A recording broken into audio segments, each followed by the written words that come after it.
আসসালামু আলাইকুম, I am Sultana makeup artist. আর আজ ছিল 15ই জুন, আর আজ আমার লোকেশন ছিল আজ ব্লগর। প্রায় বাড়ি থেকে 1 ঘন্টা হবে।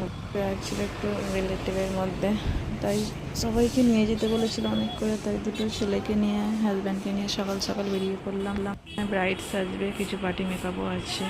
সকালের মৌসুমটা বেশ ভালোই লাগছিল। আমিও পেছনে বসে বসে কিছুটা ভিডিও করতে করতে আসছিলাম। এটা হচ্ছে ব্রাইড বাড়ি সামনে। আমি চলে এলাম, আর এখানে এসে দেখি কেউ গোসল করেনি, সবাই রং মেখে চিকচিকে মেখে একাকার হয়ে আছে। এটা হচ্ছে আমার ব্রাইড, এখনও গোসল করেনি।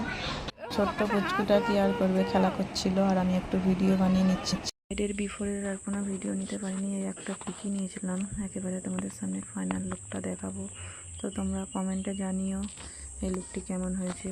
কারণ ব্রাইড আজকে ক্ষীর খাবে, আবার লেট করে এলো, তাই আমাকে একটু তাড়াতাড়ি সাজিয়ে ব্রাইডকে বসিয়ে দিতে হয়েছিল। এটা ছিল ব্রাইডের বোন, দুজন সাজবে, তাই আর দেরি না করে আমি সাজাতে বসিয়ে দিই। গরমের মধ্যে মেকআপটা করতে খুবই অসুবিধা হচ্ছিল, কারণ কুলার এসি তা ছিলই না, প্লাস কোনো বড় ফ্যান বা পাখার ব্যবস্থা ছিল না। ওপরে জাস্ট একটা ছোট পাখা চলছিল, তার মধ্যেই আমাকে মেকআপটা কমপ্লিট করতে হচ্ছিল। খুবই অসুবিধা হয়েছিল। সেটা ওরা বোঝে না, কি আর করা যাবে। তার মধ্যেই আমি এতগুলো লুক কমপ্লিট করেছিলাম। খুবই সিম্পলভাবে ছেড়েছিলাম, কারোর হেয়ারেও আমি হাত দিতে পারিনি, কারণ আমি একা গিয়েছিলাম। খুব তাড়াতাড়ি করা হয়েছে। যদি নিজেদের সাধ্যের মধ্যে নিজেদের স্পেশাল দিনে এইভাবে সাজতে যাও, প্লিজ কন্ট্যাক্ট করো।